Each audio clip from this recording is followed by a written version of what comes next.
हाँ भाई, नमस्कार। राम राम। तो कैसे हो? आशा करता हूँ स्वस्थ होंगे आप सभी लोग। और एक महत्वपूर्ण मुद्दे पे अपन बात करने वाले हैं।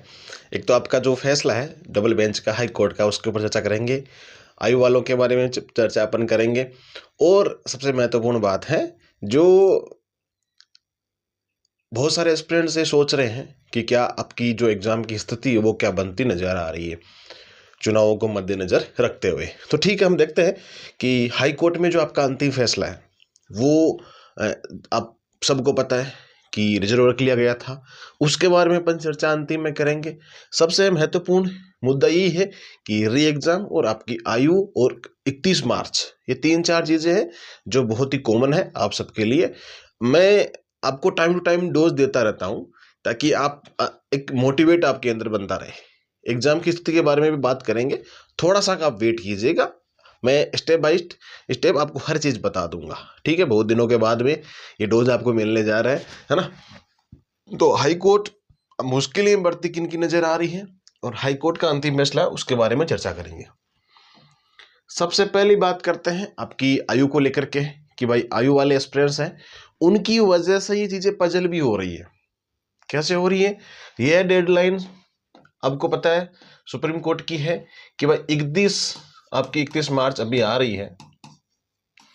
उससे पहले पहले क्या होना चाहिए, इनका सॉल्यूशन होना चाहिए।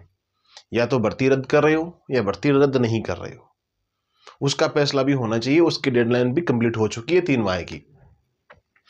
सुप्रीम कोर्ट में आप सबको पता है सुप्रीम कोर्ट ने यही आदेश दिया था कि 3 माह में इस भर्ती का निपटान करे, है ना। हाई कोर्ट की बात कर रहा हूँ, डबल बेंच की। तो डबल बेंच ने जो भी स्टे वगैरह थे, जो भी सुनवाई थी, सभी पक्षों की सुनवाई कर ली गई थी। अब अंतिम जो फैसला था उसको रिजर्व कर लिया गया था। अब बहुत दिन हो चुके हैं, तकरीबन ये मान के चल सकते हैं कि 20-25 दिन उस चीज़ उन बातों को हो चुका है। इतना लंबा टाइम डबल बेंच लिया जा रहा है। अब ये नहीं है कि भाई इसमें इतना समय कैसे लग सकता है, 6 महीने का समय भी लग सकता है, साल भर का समय भी लगता है। हाँ, 6 महीने के लगने के बाद आई थिंक ऐसा हो सकता है कि सुनवाई फिर से शुरू हो सकती है। लेकिन मेन बात क्या है कि इसमें डेडलाइन पहले दी हुई है सुप्रीम कोर्ट की कि भाई आपको 31 मार्च से पहले पहले इसका निपटान करना आवश्यक है। तो 31 मार्च पहले पहले हम आइडिया लगा सकते हैं ये कि भाई 31 मार्च पहले ही तो ही इसका फैसला आएगा ही आएगा। हाँ, इतना हो सकता है कि भाई कहाँ तक फाइलें पहुंची हैं, या फिर वहीं फाइलें उन पे गर्द चढ़ रही है, या फिर कहीं ऊटी है वो फाइलें। ऐसा जरूर हो सकता है। वरना तो आपको पता है कि ये अपना जो कानून है ना वो इतना लचीला है कि सालों तक चलता रहता है। न्याय की हम एक आशा कर सकते हैं, लेकिन ये नहीं कंफर्म नहीं कर सकते कि न्याय कंफर्म मिल जाता है। बहुत समय लगता है इन चीज़ों में। डजेंट मैटर, वो चीज़ें मैटर नहीं करती है। जैसा भी हो, आप सबको पता है और मुझे भी पता है। उनकी राग बार बार नहीं गाना चाहता हूं। तो कहने की बात यही है, 31 मार्च पहले पहले ये निपटान करना जरूरी है। फिर फैसला फैसला 31 मार्च का हम ये मान के चल सकते हैं कि इसमें डिले तो नहीं किया जाएगा। फरवरी एंड तक आपका इसका फैसला लगभग लगभग चांस है कि मिल जाएगा। एक दो दिन इस सप्ताह में भी चांस लग रहा है कि इस सप्ताह में भी अधिक चांस इस सप्ताह में है। आज क्या हो गया, बुधवार तो हो गया। तो हो सकता है 2 दिन में आपका फैसला सुना दिया जाए इसके बारे में। लेकिन अगले सप्ताह तो ये मान के चलना 99% नज़र यही आ रहा है, यही अपडेट आ रही है।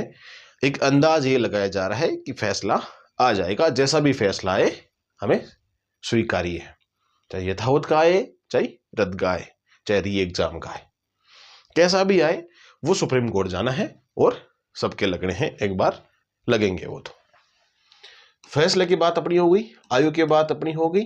हाँ, आप निश्चित रहे, तैयारी कर सकते हो कंटिन्यू। आपकी एग्जाम होगी तो उससे पहले फैसला आ जाएगा। उससे पहले पहले री एग्जाम, इस एग्जाम की जो आपकी 21 वाली एग्जाम है, इसकी अधिक से अधिक 99% ये संभावना है कि री एग्जाम होगी, है ना।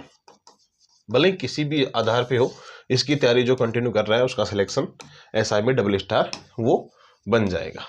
ठीक है, अच्छे तरीके से तैयारी करेगा। अब बात करते हैं चुनाव आचार संहिता की। देखो, आप अपने आप में एक पीड़ा मत बनाया करो, इन चीज़ों को लेकर दुख ना किया करो कि भाई आपकी एग्जाम जो हो रही है वो कब हो रही है, अप्रैल में हो रही है। हाँ, ये चीज़ जरूर है कि 2 चरण में एग्जाम, 2 शिफ्ट में एग्जाम कतई नहीं होनी चाहिए, भूल के भी नहीं होनी चाहिए। नहीं तो फिर वही वापस शिफ्ट वाला रोड़ा होगा, और वही 21% आया तो चलो होगा कि नहीं होगा, लेकिन बच्चों को मात अच्छे तरीके से मिल जाएगी। जो पढ़ने वाले हैं उनको अलग शिफ्ट में डाल दिया जाएगा, जो नहीं पढ़ने वाले हैं उनके शिफ्ट के नंबर बढ़ा दिए जाएंगे। ऐसा होता है अक्सर, हर वैकेंसी में आजकल तो हो रहा है। तो मैं ये कह रहा हूँ कि पेपर एक ही बनना चाहिए। हालांकि पेपर का सिस्टम अभी स्टार्ट होने ही वाला है, कि पेपर रेडी होने वाला है, बनने वाला है। तो कुल मिला के बात यही है कि अगर पेपर बन भी गया ना तो आगे भी जा सकती है एग्जाम, इसमें कोई बड़ी बात नहीं है, और एकदम सिंपल सी बात है। अगर चुनाव उसी टाइम अप्रैल में हुए तो ये मान के चलना आप कन्फर्म आपकी एग्जाम जा सकती है आगे।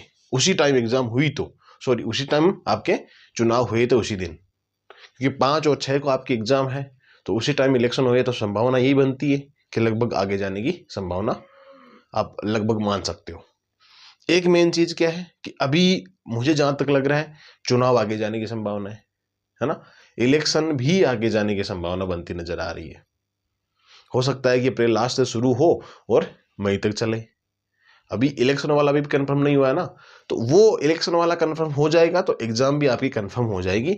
लेकिन तकरीबन आपके पास 1.5 महीना है, अच्छे तरीके से आप प्रिपरेशन कर सकते हो। नीचे आपको डिस्क्रिप्शन में लिंक दे रखी है आराम से प्रैक्टिस सेट की, वो प्रैक्टिस सेट आप ऑनलाइन ऑर्डर करो और आराम से वो प्रैक्टिस सेट लगा सकते हो घर बैठे बैठे।